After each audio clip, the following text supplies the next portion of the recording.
Good morning.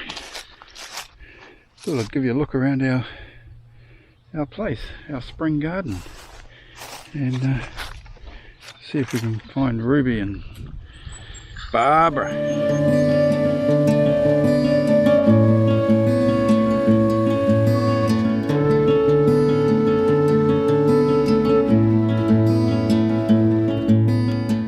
Things are looking pretty good. It's springtime. So this is our paddock, if you like, our field. I don't know, what do you guys call it? We call them paddocks in our world.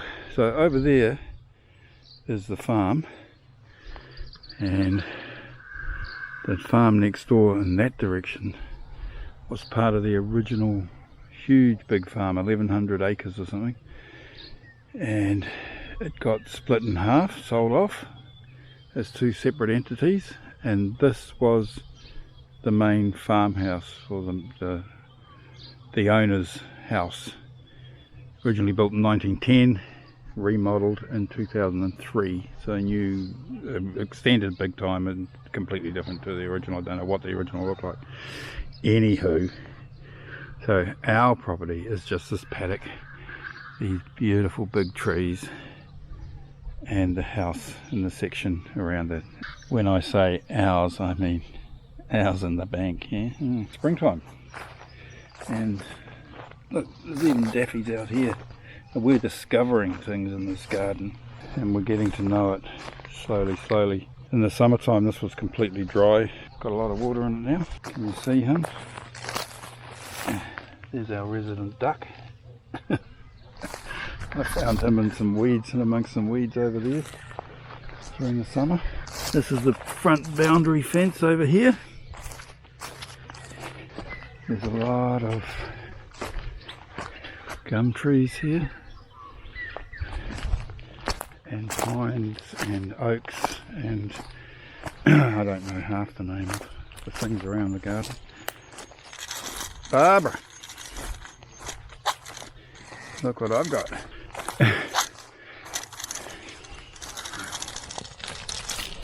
Now these are our pet sheep that were given to us, and they like those pellets. They're like lollies to them, somebody told me. And they're overdue for a shearing. The lady who had them as pets said that she got them shorn once a year, but a local farmer tells us they should be done twice. So we're jacking up with a shearer to come, a mobile shearer. He comes and he'll shear 300 sheep for you, or he'll shear one sheep for you. You can keep the wool, they'll take it. I don't suppose a couple of sheep's worth of wool is worth much. So this is the very front. The road is just over there where we watched the rally cars going past a few weeks ago. And the trees are starting to get the greenery coming back, and of course some of them never lost the greenery. I just love these big gum trees. They're just beautiful, and I was a bit concerned about what do we do with these gum trees. How long do they last? What happens if one falls over? And so I did a bit of research, and I found that your gum trees, your eucalyptus, they'll last about 250 years. So I figure they're about, at most about 120 years old. And here's another line of daffies. So these have been deliberately put in here. Oh, there's a pair of paradise ducks over there. You can probably hear them. I'll bugger off when I get close.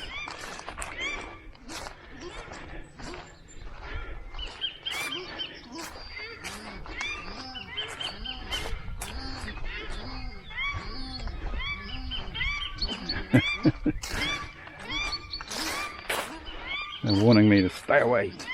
This is our place. There they go. I don't suppose the cameras pick them up. They'll come back. as befitting the completion backwards principle, we'll start at the back. Because I don't get down here often enough, there's all sorts of jobs that fall behind, like thistle grubbing.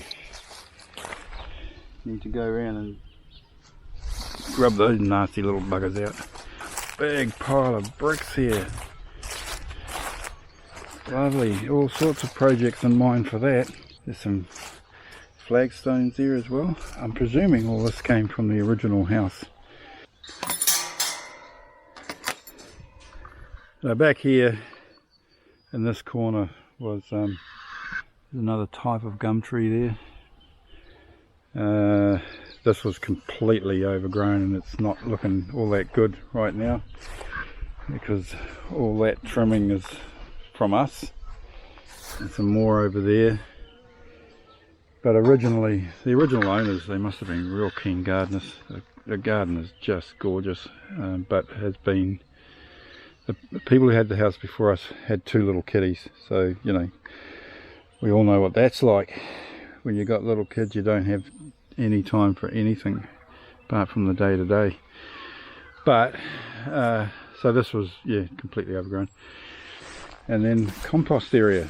So I resurrected that bin, and actually that's needs to be dealt and screened. I don't know what you do next, but that one. So this is the current working one.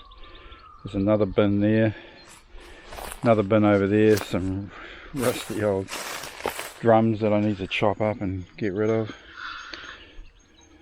Christmas tree from last year, from our first Christmas here. It needs to be chopped up for firewood. And this is an old, what do you call that big thick plastic stuff? Alkaline or something, I don't know. But anyway, this was sitting here. I turned it over, chopped the bottom out, and it's become one of our compost bins, a big compost bin, throwing all sorts. I don't know how to make compost, I just make it up as I go along.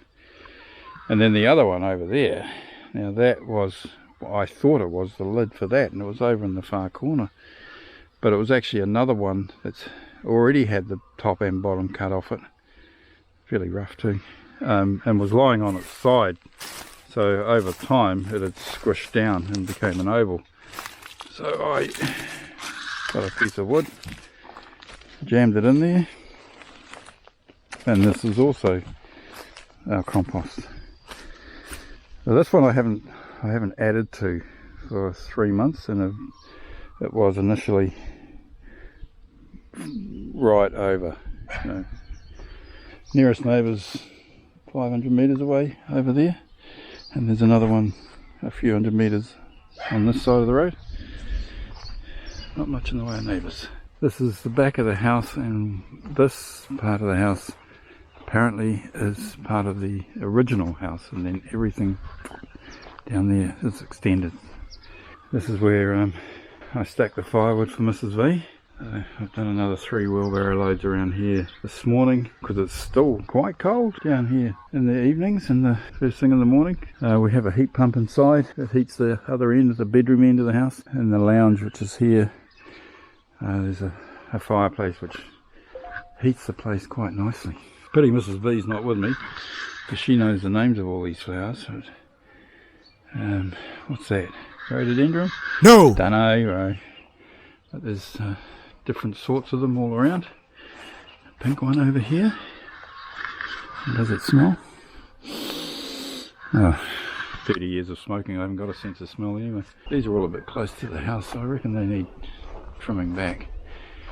Yeah, beautiful red one. Isn't that gorgeous? Some more over here. Trish wants to prune these. A lot of them are done. And the roses are the big thing here. Trish just loves her roses, so there's all sorts of roses around the property. There's a new dog pen I bought as a kind of a kit set, I suppose. Put it together. Had to modify the way the roof was put on because it was just gathering the water in a big huge pool. The property has an easement, the dams, water dams up the farm, so we have water for the garden and that sort of thing, although this one's not working.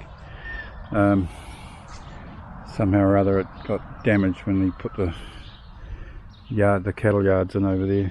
We're not too worried about it because we've got others at the front and we don't need it for the grass.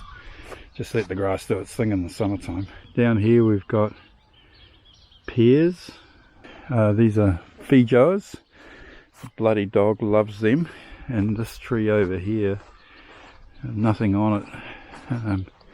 New buds coming. That's plum. And the bloody dog loves that too. Tried to dog proof the fence in areas that weren't, but somehow Jess is still managing to escape. When we brought the dogs down here, because where I'm staying is too small for these two and my daughter's dog, so I brought them down here to live full time, and I thought Sasha would be the escape artist, but it's not. It's been Jess. She's a naughty girl.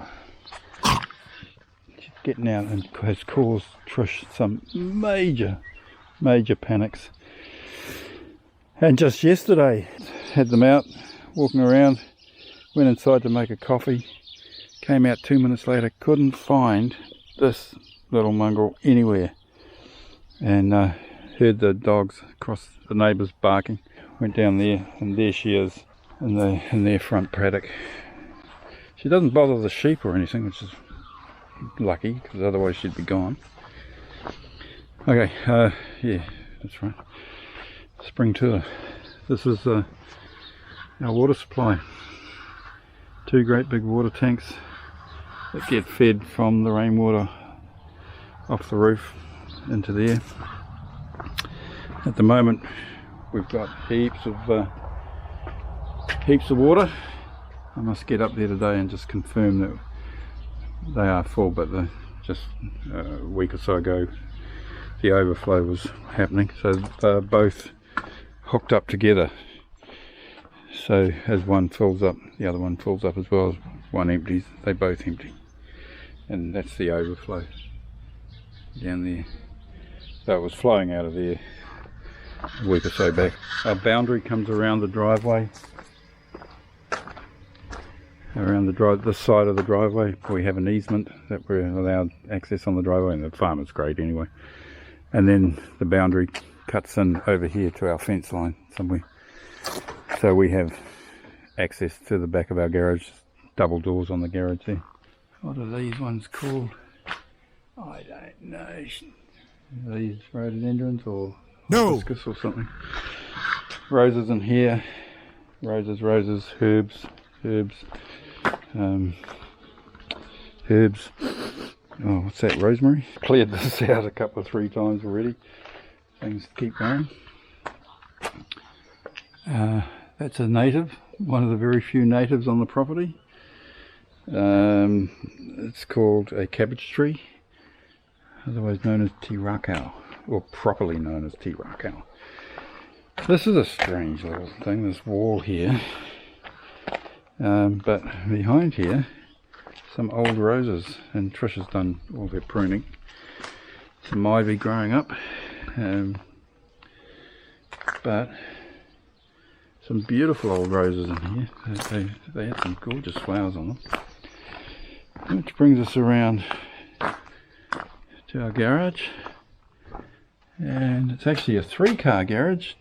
1, 2, 3, full of lawnmowers and crap and motorcycles at the moment. Best thing for a garage, isn't it? Hydrangeas, I think. Hydrangea bush, is that what they are? Bluebells, I think that's what those little ones are called. Over here we have the pump shed and the laundry. The dog's sleeping there at night, or when Trish is at work during the day. Another toilet in here, and this toilet is actually got 2 valves, so it can run on hand basin. So the toilet can be flushed using the dam water from up the farm or the tank water. I have it hooked up, so I call it my toilet. I have it hooked up for the dam water, so we're not using the house water. And if there's a problem with the dam water, which has happened once where it stopped working, they had a broken pipe up there, until the farmer fixed it, you can still flush the toilet using the other one. Or if you get low on water, or you have a power cut in the old, what do you call it? The pump's not working, you can still use that toilet. Okay. Oh. So this was apparently a selling feature of the house when it was on the market. It's a wine cellar. I'm not a wine man, and Mrs. V hasn't drunk wine for many, many years. And then here is the pump room. There's the pump. There's also a good sturdy workbench in here. So this will become my mechanical workshop, I think. That's kind of where I'm at. I'm going to line it up here. I've got some hardboard to line it and hang tools and da-da-da-da-da. Put some more shelves up the top there, etc, etc. And these are all old seed bins. They probably used to store potatoes and stuff in these. And we've just been storing some pine cones for fire starters. Okay, so where should we go? Go over here. Why make a short video when you can make a feature-length film? Well, feature length being the operative word. What does she call them? She's told me what these are called, and she loves them. She loves all plants, and this is the. Does tend to talk to them. I get a bit worried about her. She talks to the plants. There's another one, different colour. So this was all completely overgrown. We got stuck into it. And another time I was down, it looks like we got some mint growing over there. Nice. And I trimmed up one of the branches here with the little tiny baby chainsaw that my father-in-law gave me, and I resurrected. So the driveway comes in over here. Obviously you can do the full circle thing and park up into the garage if need be. And of course when we arrived there wasn't a weed in sight on here, so it had been sprayed regularly. And you know, that's cool, but as I said, Mrs. V doesn't want the spray thing happening. So being springtime, we've had lots of daffodils popping up of all sorts of colours and shapes. One of my jobs today is to trim all the lavender bushes that are overgrowing things around here. Another, whatever it is. The rose bush being trimmed by Mrs. V. More beautiful daffies. Lovely colour, this one. Isn't that gorgeous? More of these. What are these? Hydrangea? No! I can't remember what she said. More work. I mean, lavender to trim. I think this is one of the spots where there was a big agapantha growing. The people before us said they simplified the garden by putting agapanthus in. Another rose bush trimmed there. It's all sprouting with the new growth, ready for the next season. Another one of these, I'll call it a hydrangea, but I'm not sure whether that's right. Where's one in the sun? There's one of you guys in the sun. What about you fellas over here? Another big old rose. Gnarly old thing. We had roses at the other, well, we have roses at the other house up in Auckland, and I used to curse them because they grab you and they hurt you. But here the garden's big enough. I mean, yeah, they're a pain when you're dealing with them, but they don't grab you when you're mowing the lawns and things. Another beautiful daffodil. Another daffy plant over here. Just lovely. Another one of these fellas. What are you called? I don't know. Another one of these pretty little delicate daffies. of that peachy colour. More of him. More daffies. That mosaic was done by one of my kids quite a few years ago when they were at school. I think the oldest, but I'm not 100% sure. And that's a metal bird cutout done on laser of a Waka Waka or fantail native. More daffies, more work. There was big, huge agapanthus in here, and here there's still some at the back there that need to come out. I know that's a magnolia. Yes. In flower at the moment. A lot of weeding to be done in here. This daisy plant thing needs to be trimmed. It's one of my jobs today. We don't know if that tree is still alive or not.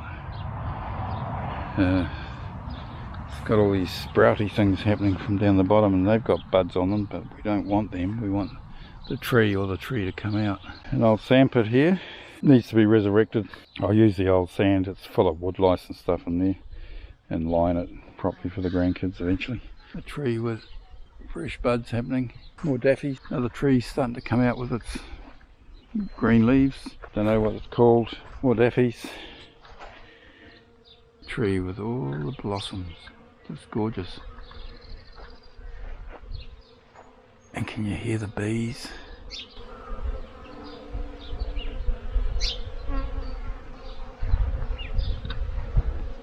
And then this one is just starting to produce its blossoms. Around here, more daffies, more roses, roses, agapantha, probably for the chop. There was a huge one here, another huge one over here. What's left there is a red hot poker, but it's crowding out this rose bush here, so it might be for the chop as well. I just do as I'm told. Another rose bush, another rose, climbing rose here that's Trisha's dealt to. Some things in here, I don't know what. Agapanthus? Don't know. Variety of things up there. But down here, this is a big agapantha. It is not going to be chopped. I suspect it's hiding a stump or something under there. Made a start at clearing this, but you know, then you go away for weeks on end. That's a native, that's a flax. There's a couple more down here. We want to put a whole lot more natives in as we go, but here's a contribution. This fella here, another cabbage tree, Tirakau.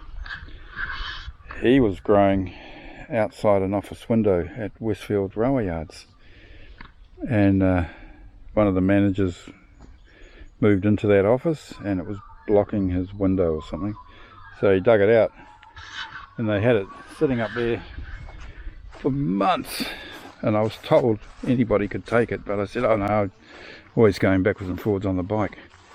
And then eventually I was about to come down on in the car, so when I brought the dogs down, or one of those trips, because there was a lot of stuff to come down, where's that dog?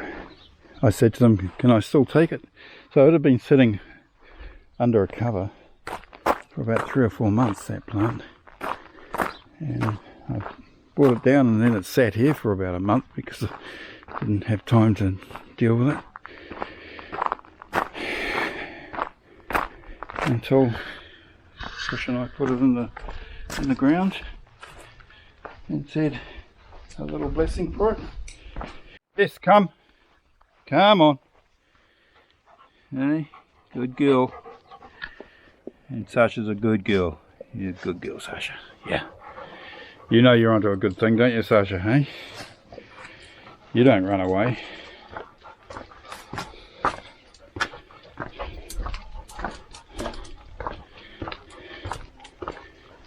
Okay, so carrying on with the tour. This garden here has produced some beautiful freesias. Is that what they say? Oh, I can't remember what Trish said. Beautiful colours. That was a hibiscus. Had some beautiful flowers on it during the summer, but it was overgrown, so Trish trimmed it back. Another climbing rose that Trish reckons hadn't been pruned properly for many years, so now she's trying to make it behave. Rose, what are these fellas called? Iris, rose, daffodils for a change. Another rose, whatever he is, looking good. These three here, again, Trish told me what they're called, but I can't remember. They're just budding now. Got looks like beautiful, incredible deep purple thing. I think there's a couple open over here, and this one. There we go. Look at him. An amazing colour. And look, car going past. Let's show the colour. It's slightly purple, and yet that one's totally white. And finally, in the middle of the driveway, round thing, the middle garden. And I actually had this all cleared of weeds at one point. More thistles, roses. This fella here we are pretty sure is dead. It's not budding, so I think that's going to come out. I think Trish said it's a Japanese maple like the one in the lawn over there, which looks absolutely stunning during the summer and in the autumn when it changed colour. More daffies and things here. A little pea waka waka down there that the grandkids gave me. The angry gnome, got a bit of a smile on him, hasn't he? And he's just checking out up the driveway what's coming, so he looks after the place when I'm not here. And that is our house and spring garden, and I just long to be here full time, but in the meantime we make the most of it. Hey Jess? Yes girl. Well, if you're still with us, thanks for watching and for sticking around so long. I just wanted to show, a few of the people that watch my videos our new place and why living in limbo is worth it for us, with the idea that eventually, one way or another, we'll both be down here, along with the dogs, the cats, and whatever else, the sheep at the moment, whatever else we end up with us as the years go on. And also, oh yeah, that's right, I started out wanting to show Springy our compost, because he showed us his big compost bin. So we're compost cousins, not just Moto brothers. Okay, that's it. Thanks for watching.